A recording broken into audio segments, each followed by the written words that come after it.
Luggage thinking is I can't change this.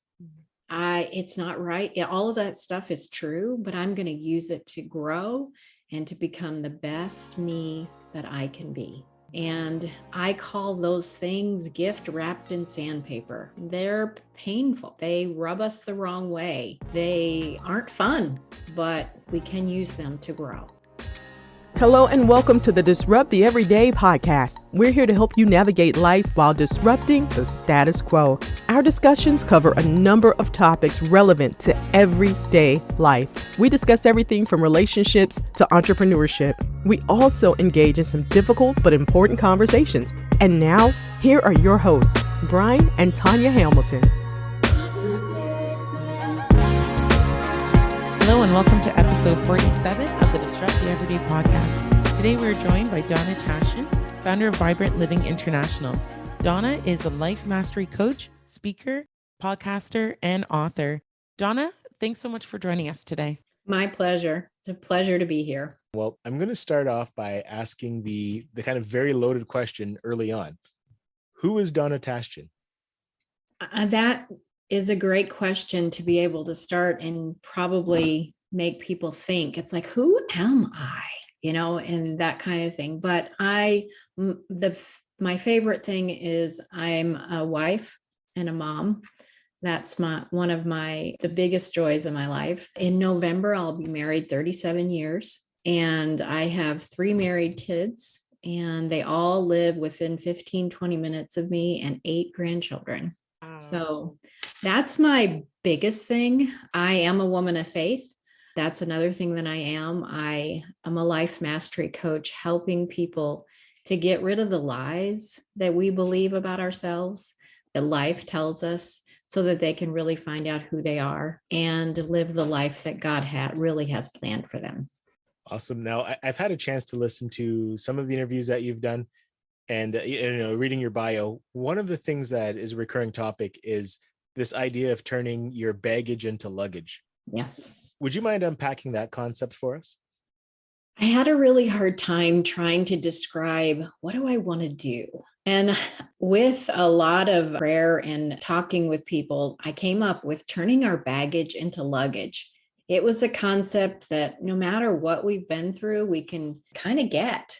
It's like, I've got stuff that bug me. But what I mean by the baggage thinking in this respect is when we have pains and disappointment of life that happen to us, and we feel things and could be very legitimately, this wasn't fair. This wasn't right. This was just wrong. This should not be happening. Somebody needs to pay. Any of those kind of feelings. And then we continue to think over that and over that, that becomes baggage. Whatever that is in our life, it becomes baggage.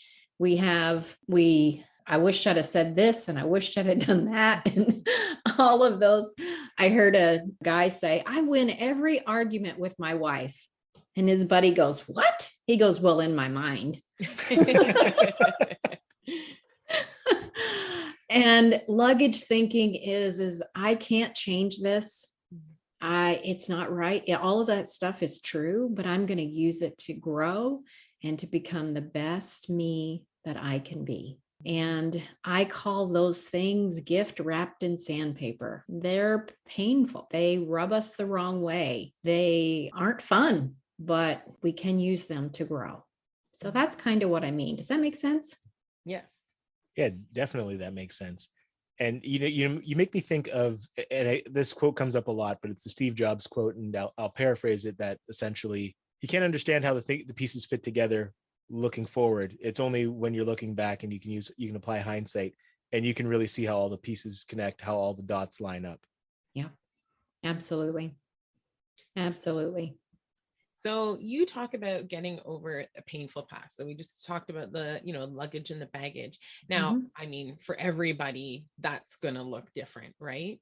So I guess to generalize it, when you're working with people, how do you, guide them and teach them on getting over that past that's holding them back?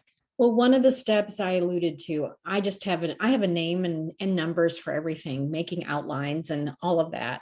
I call that the first thing I share, building my understanding muscle, that there is good in everything. And so the general, as I have some steps that I can share today, and I work with people for a period of time, but in basis is looking for the gift in the past while creating a future. It's like, what would you like to have? One of the things that we don't often realize is whatever we focus on, we multiply or magnify in our life. Now, let me explain this I'll use a marriage situation since I mentioned that. So if my husband, after 37 years, still has trouble getting his socks into the laundry basket, I don't know.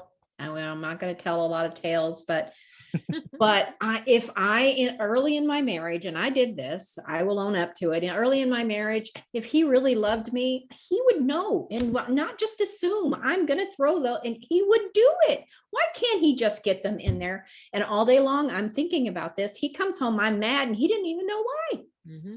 And then we have an awful evening because I'm snippy and he's snippy back. And then we end up having an awful evening, all because my focus was on the one little thing and not all the wonderful things that he did every day. So whatever we focus on, we end up creating our emotions and magnifying it. So I can't change the past, but if I continue to focus on it, I'm going to continue to live there. So on the other hand, if I saw the socks and said all the wonderful things he did, and I'm thinking about how thankful I am for him and what a man of faith he is and all of the wonderful things about him, he comes home, we got a way different evening. And so that's really basic, but it kind of paints the picture is let's look for the gift in the past while we begin to look forward. And I help people walk step by step on how to create what they would like instead. When you've had pain and disappointment in your past, you have a hard time looking forward. I'm surviving today. And so that takes tender, loving care to be able to begin to create a future that is different than the past. We have a tendency to replay it in different scenarios. Does that make sense? It does. Yeah. And I also think too, like you said, the focus, right? So the person on the opposite end, obviously, who's dealing with this pain, like I'm thinking of marriage, right? Where, there was cheating and that ended up in separation and divorce, right? How that person who really didn't want it, how it can still be their focus. But then, you talk about the past being a gift. I'm like, oh, geez, how do you, where I guess maybe an individual like that, it's almost like you have to really be out of it to start being able to process and really see, was there a gift in this situation? Or, Yeah, the act of saying, I'm going to look for the gift helps me to look forward. Even just saying those words in the middle of still having all of the pain. I haven't shared a lot about my story, but it's just as traumatic as what you're talking about. It's not like something, I just lost a job. We're talking major issues, and it is a process. But when I begin to say, I'm coming through this and I'm going to come through stronger, I don't know how yet, but I'm going to, you can begin to then, as Bren was saying, looking backwards, and you can see the gift more clearly. If nothing else, we become stronger and not just pretend like we're stronger, because us girls are good at that. I'm okay. I'm fine. I'm not fine. And so guys probably do it too, but I know we do. And so helping people begin to, another part of the understanding muscle building is, I have 4 steps for it. I told you I like outlines. Search for the gift, then keep a bigger picture in mind. Don't let this thing be your whole life. It's just a chapter in your book, not the whole book. Mm-hmm. And number 3 is compassion and forgiveness. And that's a key. If you don't learn how to forgive and to walk in compassion, you will stay in the baggage. There's just that is a key component. And I spend a lot of time on, what does forgiveness mean to you? How does that look for you? Because that's not easy when there's been betrayal and all of the things that can happen. It's so true, that forgiveness piece, right? Like, you hear many people say that until they really truly forgive the person, it's not saying you agree with what they did or anything like that. It's actually more for you. And I say that for myself in certain situations. I choose to forgive almost for a selfish reason, so that I am not hindered, held back, and I can keep going. Right. And then, whether it's relationships or what have you, then if you want to, move forward in it, you have to do so with boundaries, right? Because you also, you forgive, you're not naive to the situation. You don't want people. It doesn't mean trust. Right. Yes. That's a big one. Forgiveness doesn't mean trust. It means I'm not going to hold myself in prison anymore to that event. Yeah. Whatever that event was. And forgiveness is also a process. It's first thing, it's an act of your will, not your emotions.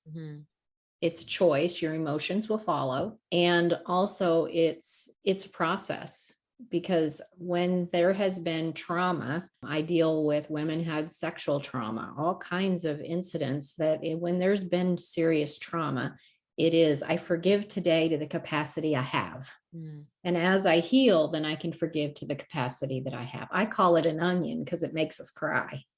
It's layers. And it doesn't mean you didn't forgive. It means you're going deeper. You're getting better. You're getting stronger.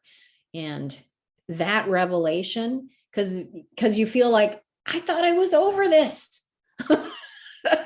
And then something comes up again, and just know that it's a process, and let God guide you through that process to healing. Now, I wanted to do a bit of a deeper dive, and if you're not comfortable with where I'm going with this question, I'll just edit this part out. We'll continue to have a lovely conversation. But your story, you do talk about some of the trauma and some difficult occurrences that you've had in the past. Now, are you able to share some of what's led to you being who you are today? Especially the traumatic event that happened to you, in your teen years. Yeah. When I was 14, I was hurt by a family member, someone that we knew, and I became pregnant. And so I grew up in a era where teenage pregnancies under any condition wasn't okay. There was in slightly religious home where, that there was shame attached to everything. And so there were all kinds of innuendos and words and shame that hurt that little 15-year-old girl. And knowing that the thing that really got me through that is at 12 years old, I had an encounter with God. And that my faith, I had nothing. How teenage children of male or female rely on their friends. Well, I had nothing. I was hid. There was no one. There was no internet. There was none of that.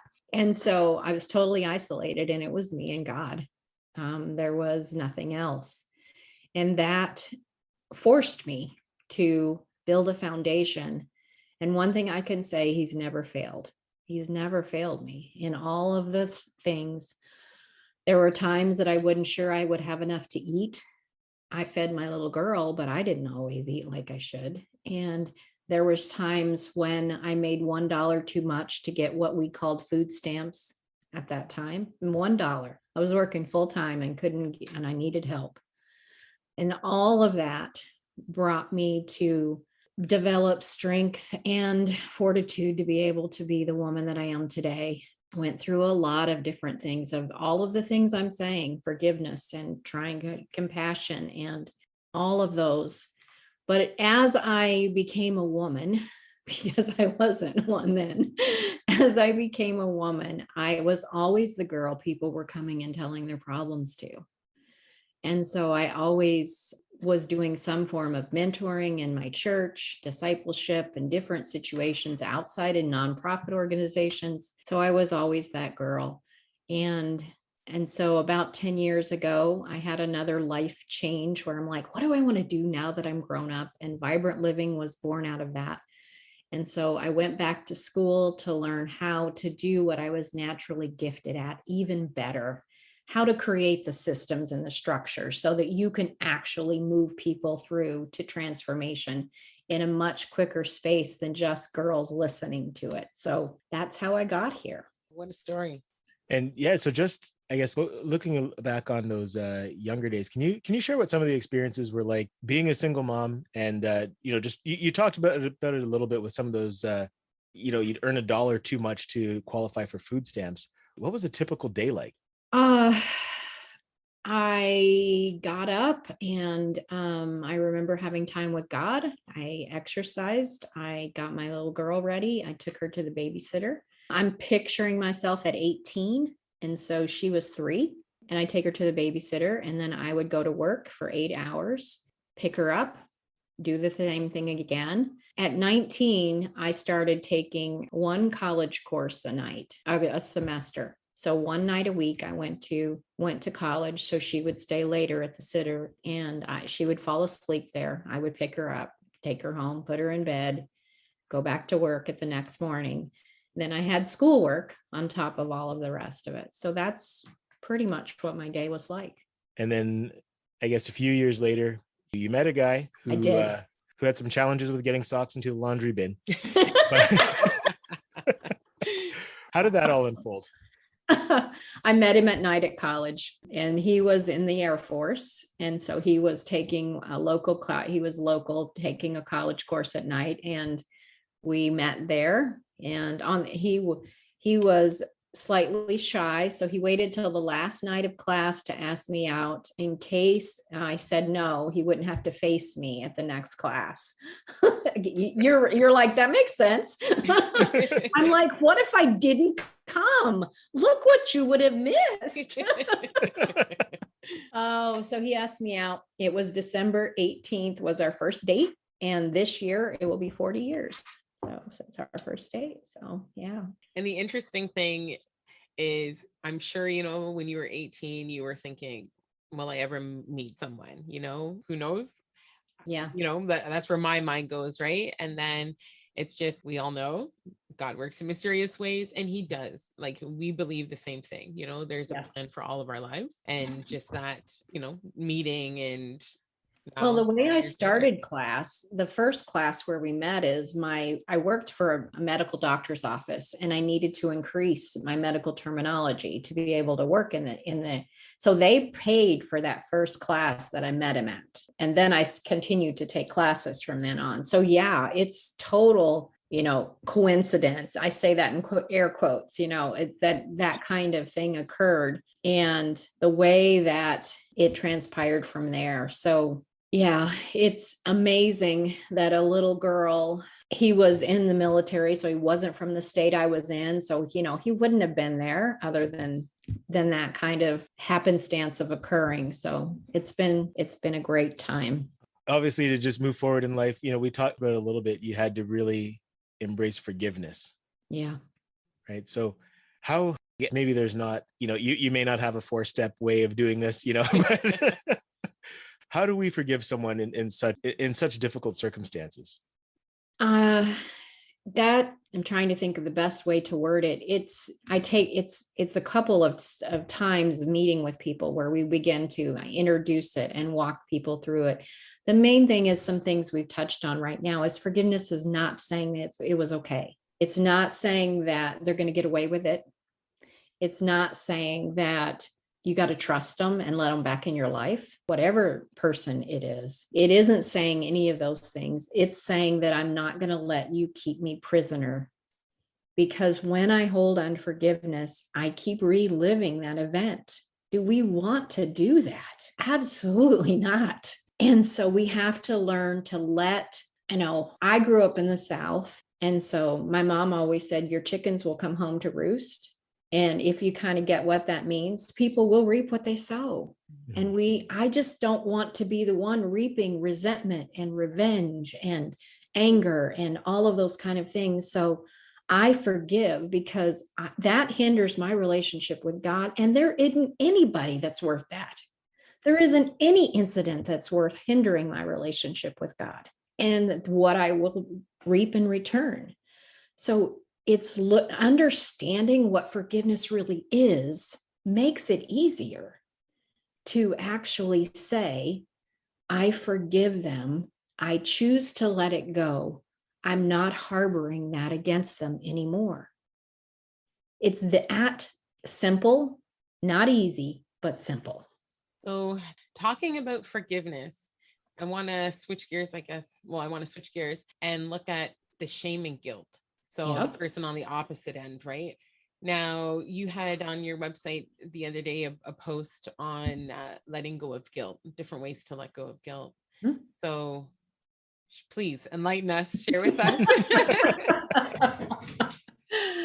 Oh, letting go of guilt. Well, the hardest person sometimes to forgive is ourselves.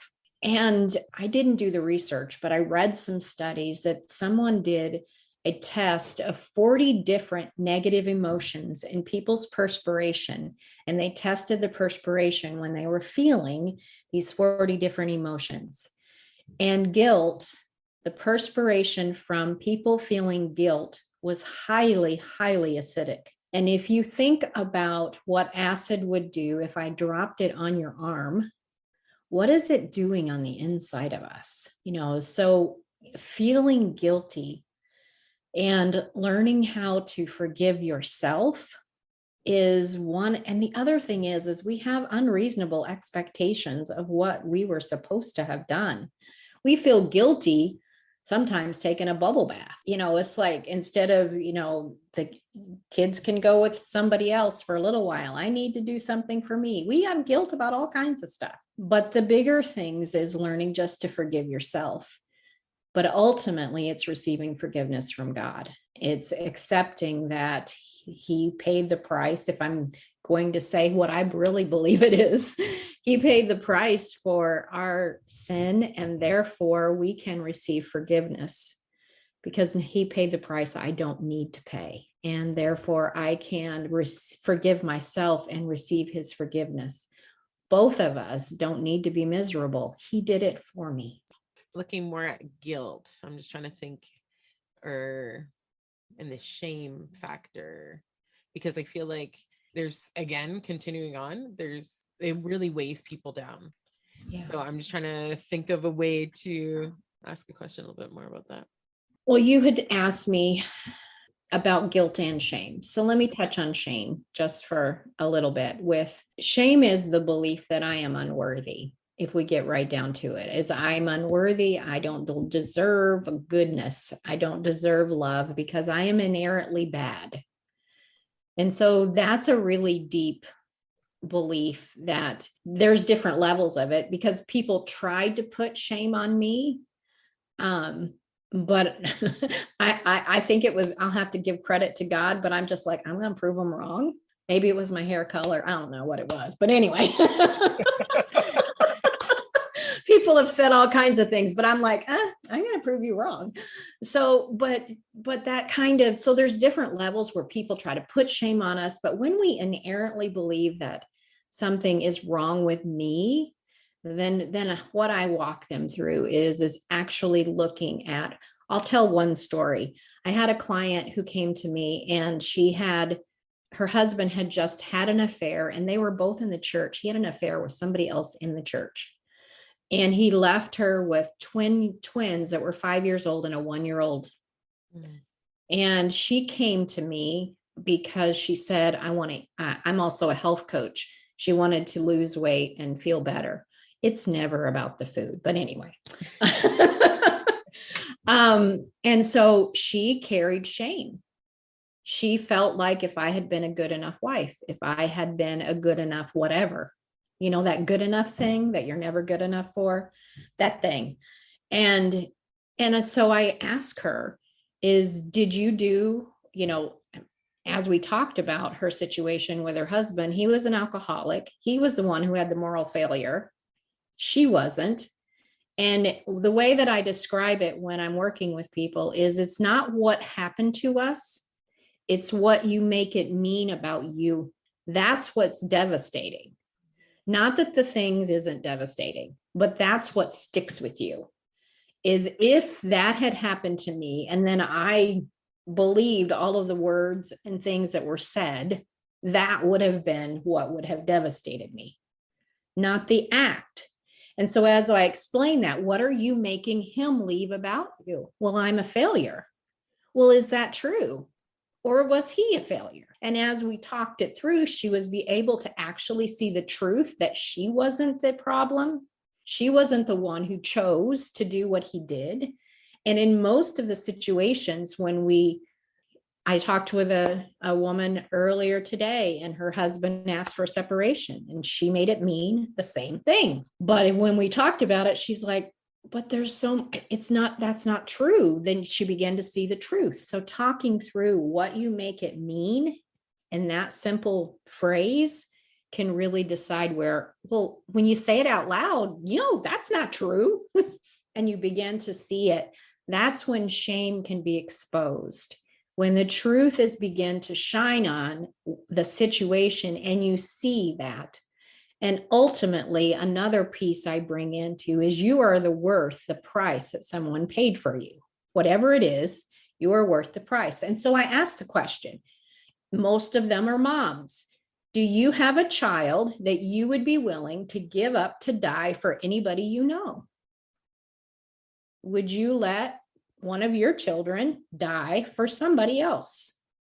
And I don't know a single mom who goes, they're like, absolutely not. They get kind of ferocious and their head kind of wags, it's like, that ain't happening. And I'm like, but God did that for you. Mm-hmm. He gave his son to die for us. And that is the value that you are. That's the way he sees you. So are you going to believe the lies of circumstances or people's opinion? Because rejection is only somebody's opinion. It doesn't mean it's truth. So helping them to walk through that so that they begin to see the truth. It's not an overnight thing, but it does begin the journey. Mm-hmm.